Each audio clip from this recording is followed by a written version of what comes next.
वैष्णवी हगवणे आत्महत्या प्रकरणात अटक करण्यात आलेला वैष्णवी हगवणेचा नवरा शशांक, सासू लता आणि नणंद करिश्माची 1 दिवसाची पोलीस कोठडी आज संपतीये. त्यांना न्यायालयामध्ये हजर करण्यात येणार आहे. बुधवारी हगवणेंच्या वकिलांनी वैष्णवीच्या चारित्र्य हननाचा प्रयत्न केला होता. मात्र याबद्दल ठोस पुरावे ते न्यायालयात सादर करू शकले नाहीत. आजच्या सुनावणीमध्ये ते काय बाजू मांडतात याकडे लक्ष असणार आहे. तर दुसरीकडे या प्रकरणातील सह आरोपी असलेल्या निलेश चव्हाणला पकडण्यात पोलिसांना अजूनही यश आलेलं नाही.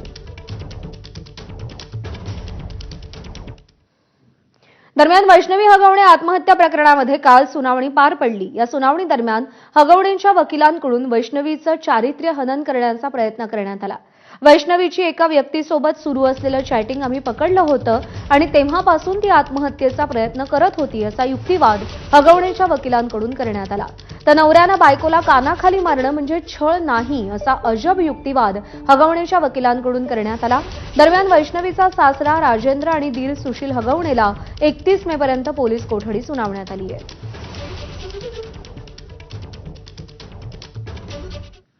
दरम्यान वैष्णवी हगवणेबाबत हगवणेच्या वकिलांनी काही खळबळजनक दावे केलेत, पाहूया. जीव घेणं हल्ला तिच्यावरती झालेला नाहीये.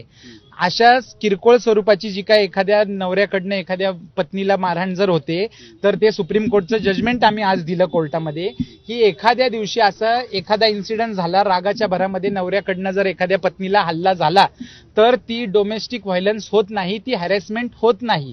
हॅरेसमेंट होण्यासाठी त्याचं इंटेन्शन पाहिजे. पोलिसांनी एकतर्फी तपास करू नये. तिच्या कुटुंबियांना ह्याबद्दल पूर्ण वेळोवेळी त्यांना आम्ही जाणीव करून दिलेली होती की तिच्या मोबाईलमध्ये आम्हाला आक्षेपार्ह गोष्टी सापडत आहेत, त्याच्यामुळेच तिचा आणि आमच्यामध्ये वाद होत होते. तिच्या आई वडिलांनी ते मोबाईल तिच्याकडनं काढून घेतलेले होते.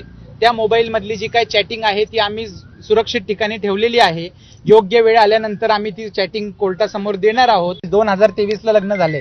23 नंतर वैष्णवीच्या नावावरची प्रॉपर्टी तिच्या घरच्यांनी विकली आहे. तिला वैष्णवीला आम्ही नेऊन सोडली, तिला न हरकत द्यायला. ती प्रॉपर्टी बिल्डरला विकलेली आहे. मग हुंड्यामध्ये इंटरेस्ट असणारी फॅमिली अशा पद्धतीने तिच्या प्रॉपर्टीला नो ऑब्जेक्शन द्यायला लावेल का त्या मुलीला? निलेश चव्हाणवरती हा पूर्णपणे अन्याय झालेला आहे. निलेश चव्हाण हा त्याचा मित्र आहे. अशा एवढ्या वाईट परिस्थितीमध्ये त्यांनी त्याचं मैत्री निभावली. ते बाळ बघण्यासाठी 5 लोक तुरुंगात असताना ते लहान बाळ कुणी बघायचं होतं?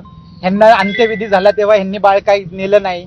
ते बाळ बघायचं कुणी होतं? मग ह्यांनी रिक्वेस्ट केल्यामुळे ते बाळ त्यांनी सांभाळ